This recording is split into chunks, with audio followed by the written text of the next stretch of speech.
Media ಮತ್ತು ಒಂದಿಷ್ಟು ಇತರೆ ಆಸಕ್ತರು ಆ ಲೋಕಲಿ ಕೆಲವರೆಲ್ಲ ಪಾಪ ಯಾರೋ ವಸಂತ್ ಹತ್ರ ಯಾರ್ಯಾರೋ ಒಂದೆರಡು ಮೂರು ಜನ ಪಾಪ ಅವರೆಲ್ಲ ಸ್ವಲ್ಪ ಆಸಕ್ತಿಗಳನ್ನು ತೆಗೆದುಕೊಂಡು ಮಾಡಿದ್ದಕ್ಕೆ ಬಚಾವಾದ್ರಿ ಧರ್ಮಸ್ಥಳದವ್ರು ಇದ್ರ ಹಾಕೊಂಡು ರುಬ್ಬಿ ಜಡ್ಜ್ ಬಿಡ್ತಿದ್ರು ನಿಮ್ಮನ್ನು ಅಲ್ಲೇನೇನೆ. ಯಾವ ಮಂಜುನಾಥನೂ ರಕ್ಷಣೆ ಮಾಡೋಕ್ಕಾಗ್ತಿರಲಿಲ್ಲ ನಿಮ್ಮನ್ನು ಈ ಸರಿ ಮಾತ್ರ. ಅದು ಹಂಗಿತ್ತು ಪ್ಲಾಟು. ಒಂದಷ್ಟು ನ್ಯೂಸ್ ಚಾನೆಲ್ಗಳು ನಿಮ್ಮ ಪರವಾಗಿ ಮಾತನಾಡದೆ ಹೋಗಿದ್ರೆ ನಿಮ್ಮನ್ನ ಯಾರೂ ಕಾಪಾಡ್ಲಿಕ್ಕೆ ಆಗ್ತಿರ್ಲಿಲ್ಲ. ಒಂದಷ್ಟು ಜನ ನಿಮ್ಮ ಜೊತೆನಲ್ಲಿ ನಿಲ್ದ ಹೋಗಿದ್ರೆ ಯಾರೂ ಕಾಪಾಡಕ್ ಆಗ್ತಿರ್ಲಿಲ್ಲ ಅನ್ನೋ ವಿಚಾರವನ್ನ ಪಬ್ಲಿಕ್ ಟಿವಿಯ ರಂಗಣ್ಣ ಹೇಳಿರುವಂತಹ ಮಾತುಗಳು ನೀವು ಸೂಕ್ಷ್ಮವಾಗಿ ಗಮನಿಸಿ ನೋಡಿ. ಇಲ್ಲಿ ಮಾಧ್ಯಮಗಳು ಅವರೇ ಹೇಳ್ಕೊಳ್ತಾ ಇದ್ದಾರೆ, ನಾವು ಸತ್ಯವನ್ನ ಸಾಯಿಸ್ತಾ ಇದ್ದೀವಿ. ಈ ವಿಚಾರದಲ್ಲಿ ಕೊಂದವರು ಯಾರು ಎಂಬ ವಿಚಾರದಲ್ಲಿ ನಾವು ಯಾರು ಕೊಂದಿದಾರೋ ಅವ್ರ ಪರವಾಗಿದ್ದೀವಿ, ಅವರನ್ನ ರಕ್ಷಣೆ ಮಾಡ್ಲಿಕ್ಕೆ ಹೊರಟಿದ್ದೀವಿ ಅಂತೇಳಿ ಸ್ವತಃ ಪಬ್ಲಿಕ್ ಟಿವಿಯ ರಂಗಣ್ಣ ಅವರ ಚಾನೆಲ್ ಅಲ್ಲಿ ಮಾತನಾಡಿರುವಂತದ್ದು. ಇದರ ಅರ್ಥ ನಾವು ತಿಳ್ಕೊಳ್ಬೇಕಾಗಿರೋದು ಏನಂತಂದ್ರೆ, ಸತ್ಯವನ್ನ ಸಾಯಿಸ್ತಾ ಇದ್ದಾರೆ ಇವರು, ಸತ್ಯವನ್ನ ಸಾಯಿಸ್ತಾ ಇದ್ದಾರೆ. ಇದೇ ಸತ್ಯ ಅವರ ಬಾಯಿಂದ ಹೊರಗಡೆ ಬಂತಲ್ಲ, ಇದೇ ಸತ್ಯ. ಇಂತಹ ಸೂಕ್ಷ್ಮವಾದ ವಿಚಾರಗಳನ್ನ ವಿಶ್ಲೇಷಣೆ ಮಾಡ್ಕೊಳ್ಳಿ, ನಿಮಗೆ ನೀವೇ ಮನವರಿಕೆ ಮಾಡ್ಕೊಳ್ಳಿ. ಹಾಗಾದ್ರೆ ಇವರು ಏನು ಅನ್ಯಾಯದ ಪರವಾಗಿದ್ದಾರೆ ಅಂತೇಳಿ ಗೊತ್ತಾಯ್ತಲ್ವಾ, ಸತ್ಯವನ್ನ ಸಾಯಿಸ್ತಾ ಇದ್ದಾರೆ ಅಂತೇಳಿ ಗೊತ್ತಾಯ್ತಲ್ವಾ. ಎಲ್ಲಿಯವರೆಗೂ ರೀ ನಮ್ಮ ಕಣ್ಣು ಮುಂದೆ ಇಂತಹ ಭೀಕರ ಅನ್ಯಾಯ ಅಲ್ಲ, ಭೀಕರವಾದಂತಹ ಅನ್ಯಾಯ ಕಣ್ಣು ಮುಂದೆ ಇದೆ. ಎಷ್ಟು ಚೆನ್ನಾಗಿ ಮೋಸ ಮಾಡ್ತಾ ಇದ್ದಾರೆ ಅವರೇ ಹೇಳ್ತಾ ಇದ್ದಾರೆ. ಅಂದ್ರೆ ಸ್ಯಾಟಲೈಟ್ ಚಾನೆಲ್ಗಳು ಇಲ್ಲಿ ರಕ್ಷಣೆ ಮಾಡ್ತಾ ಇರುವುದು ಯಾರನ್ನ ರಕ್ಷಣೆ ಮಾಡ್ತಾ ಇದ್ದಾರೆ? ಸತ್ಯವನ್ನ ರಕ್ಷಣೆ ಮಾಡ್ಬೇಕಾಗಿತ್ತು, ನ್ಯಾಯದ ಪರವಾಗಿರ್ಬೇಕಾಗಿದ್ದಂತ ಸ್ಯಾಟಲೈಟ್ ಚಾನೆಲ್ಗಳು ನಿಮ್ಮನ್ನ ನಾವು ರಕ್ಷಣೆ ಮಾಡ್ತಾ ಇದ್ದೀವಿ ಅಂತ ಹೇಳ್ತಾರೆ ಅಂತಂದ್ರೆ, ನಿಮ್ಮನ್ನ ಅಂದ್ರೆ ಯಾರು? ಇಲ್ಲಿ ಕೊಂದವರು ಯಾರು ಅಂತೇಳಿ ಬಾಯಿ ಬಡ್ಕೊಳ್ತಾ ಇದ್ದೀವಿ. ಸತ್ಯ ಸಿಗ್ಬೇಕು ಅಂತ ಹೇಳ್ತೀವಿ. ಯಾರು ಈ ಕೃತ್ಯಗಳನ್ನ ಮಾಡಿದಾರ ಅವ್ರ ಬಂಡವಾಳ ಬಯಲಾಗ್ಬೇಕು ಅಂತ ಹೇಳ್ತಾ ಇದ್ದೀವಿ. ಆದರೆ ಇವ್ರು ಹೇಳ್ತಿರುವುದೇನಂತಂದ್ರೆ, ಅವರನ್ನ ನಾವು ಬಚಾವ್ ಮಾಡ್ತಾ ಇದ್ದೀವಿ ಅಂತೇಳಿ ಬಹಿರಂಗವಾಗಿ ಹೇಳ್ಕೊಳ್ತಾರೆ. ಅಂತಂದ್ರೆ ಈ ದೇಶದ ಪ್ರಜಾಪ್ರಭುತ್ವ ವ್ಯವಸ್ಥೆನಲ್ಲಿ ಕೊಟ್ಟಿರುವಂತಹ ಸ್ವತಂತ್ರವನ್ನ ಯಾವ ರೀತಿ ದುರ್ಬಳಕೆ ಮಾಡ್ಕೊಳ್ತಾ ಇದ್ದಾರೆ ಅನ್ನೋ ಸತ್ಯ ಇವತ್ತು ನಿಮ್ಮ ಕಣ್ಣು ಮುಂದೆ ಪಬ್ಲಿಕ್ ಟಿವಿಯ ರಂಗಣ್ಣ ಹೇಳಿರುವಂತಹ ಮಾತುಗಳಲ್ಲಿ ಅರ್ಥ ಆಗುತ್ತೆ. ಸತ್ಯ ಕೂಡ ಇವತ್ತಿನವರೆಗೂ ಆ ಬೆಳ್ತಂಗಡಿನಲ್ಲಿ ನೂರಾರು ಜನ ಹೆಣ್ಣು ಮಕ್ಕಳು ಬಂದು ರಾಜ್ಯದ ಮೂಲೆನಲ್ಲಿ ಬಂದು ಕೊಂದವರು ಯಾರು ಅಂತೇಳಿ ತಹಸೀಲ್ದಾರ್ಗೆ ಮನವಿಯನ್ನ ಕೊಟ್ಟಿದ್ದಾರೆ. ಆ ಒಂದು ಸುದ್ದಿಯನ್ನ ಯಾವುದೇ ಸ್ಯಾಟಲೈಟ್ ಚಾನೆಲ್ ನಲ್ಲಿ ಪ್ರಸಾರ ಮಾಡಿಲ್ಲ. ಆ ಕೊಂದವರು ಯಾರು ಅಂತೇಳಿ ಹೆಣ್ಣು ಮಕ್ಕಳು ಮಾತ್ರ ಭಾಗವಹಿಸಿದಂತಹ ಕಾರ್ಯಕ್ರಮದಲ್ಲಿ ಕೂರಿಸ್ಕೊಂಡು ನಿಮಗೆ ಏನಾಗಿದೆ ಅಂತೇಳಿ ಯಾವ ಚಾನೆಲ್ ಮಾತನಾಡ್ಲಿಲ್ಲ ಅಂತಂದ್ರೆ ನೀವು ಅರ್ಥ ಮಾಡ್ಕೊಳ್ಬೇಕು, ಮಾಧ್ಯಮಗಳು ಸಂಪೂರ್ಣ ಬೆತ್ತಲಾಗಿದ್ದಾವೆ ಅಂತೇಳಿ. ಮಾಧ್ಯಮಗಳು ಸಂಪೂರ್ಣ ಬೆತ್ತಲಾಗಿದ್ದಾವೆ. ಈ ಸತ್ಯ ಜನರಿಗೆ ಅರ್ಥ ಮಾಡ್ಕೊಳ್ಬೇಕು. ಅವರ ಒಳಗಡೆ ಮನಸ್ಸಿನಲ್ಲಿರುವಂತ ಒಂದು ಆತ್ಮಸಾಕ್ಷಿ ಇರುತ್ತಲ್ಲ, ಆ ಆತ್ಮಸಾಕ್ಷಿಗೆ ಕೇಳ್ಕೊಳ್ಬೇಕು.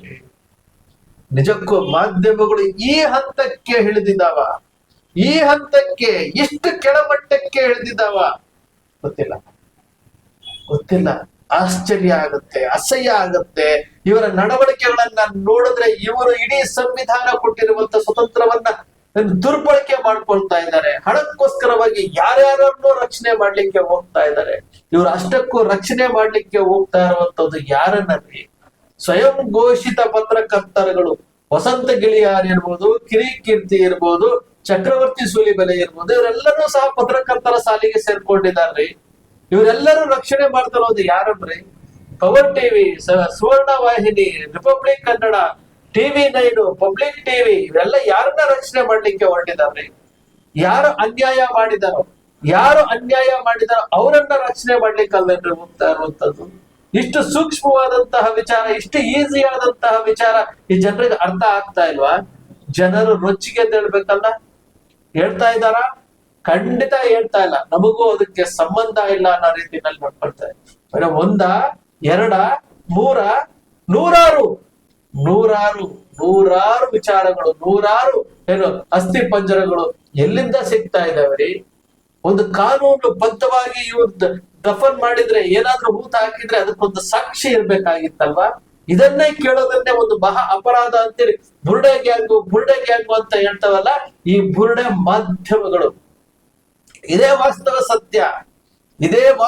ಸತ್ಯ. ಎಲ್ಲಿಯವರೆಗೂ ನೀವುಗಳು ಎಚ್ಚೆತ್ಕೊಳ್ಳೋದಿಲ್ಲ, ಅಲ್ಲಿಯವರೆಗೂ ಈ ಸತ್ಯವನ್ನ ಒಂದು ಕಡೆ ರಾಜಕಾರಣಿಗಳು ಸಾಯಿಸ್ತಾ ಇದ್ದಾವೆ, ಒಂದು ಕಡೆ ಮಾಧ್ಯಮಗಳು ಸಾಯಿಸ್ತಾ ಇದ್ದಾವೆ. ಹಾಗಾದ್ರೆ ಸತ್ಯಮೇವ ಜಯತೆ ಅಂತೇಳಿ ನಾವು ಭಾರತ ದೇಶದಲ್ಲಿ ನಾವು ಸತ್ಯಮೇವ ಜಯತೆ ಅನ್ನೋ ಘೋಷವಾಕ್ಯ ನಾವು ಕೂಗ್ತೀವಲ್ಲ, ನಾವು ಹೇಳ್ತೀವಲ್ಲ, ಸತ್ಯ ಹರಿಶ್ಚಂದ್ರ ಹುಟ್ಟಿದಂತಹ ಶ್ರೀರಾಮಚಂದ್ರ ಶ್ರೀಕೃಷ್ಣ ಪರಮಾತ್ಮ ಹುಟ್ಟಿದಂತಹ ಈ ಭೂಮಿನಲ್ಲಿ ಸತ್ಯವನ್ನ ಸಾಯಿಸ್ತಾ ಇದ್ದಾರಲ್ಲ, ಸತ್ಯವನ್ನ ಸಾಯಿಸ್ತಾ ಇರೋದು ಯಾರ್ರಿ?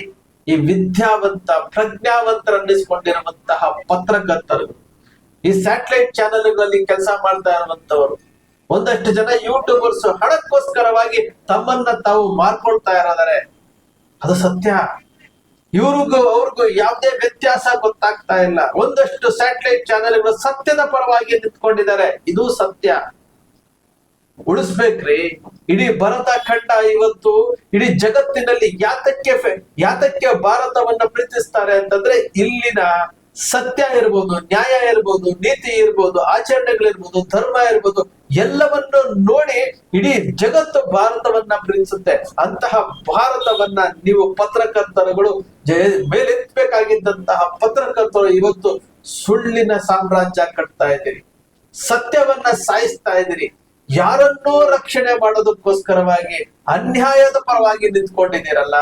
ನೀವೇ ಹೇಳ್ತಾ ಇರುವಂತಹ ವಿಚಾರ, 4 ಜನ ಇಲ್ದ ಹೋಗಿದ್ರೆ ನಿಮ್ಮನ್ನ ಯಾರೋ ಕಾಪಾಡೋದಕ್ಕೆ ಆಗೋದಿಲ್ಲ ಅಂತ ಹೇಳ್ತೀರಿ ಅಂತಂದ್ರೆ, ಹಾಗಾದ್ರೆ ನೀವು 4 ಜನ ಅನ್ಯಾಯದ ಪರವಾಗಿ ನಿಂತಿದ್ದೀರಿ. ನೀವು 4 ಜನ ಯಾರನ್ನ ರಕ್ಷಣೆ ಮಾಡ್ಲಿಕ್ಕೆ ನಿಂತಿದ್ದೀರಿ ಅಂತೇಳಿ ನೀವೇ ಒಪ್ಕೊಳ್ತಾ ಇದ್ದೀರಿ. ಇದೇ ಸತ್ಯ ಸ್ನೇಹಿತರೆ.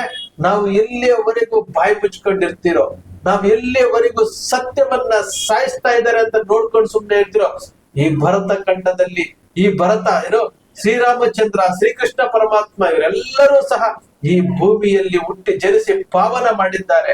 ಅಂತಹ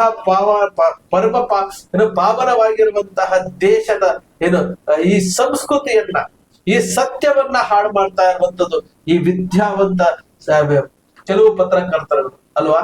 ನೀವು ಯೋಚನೆ ಮಾಡಿ ನೋಡಿ, ಇವ್ರು ಮಾಡ್ತಾ ಇರುವುದು ಎಷ್ಟು ಸರಿ ಎಷ್ಟು ತಪ್ಪು ಅಂತೇಳಿ ನಿಮ್ಗೆ ಅನ್ಸುತ್ತೆ.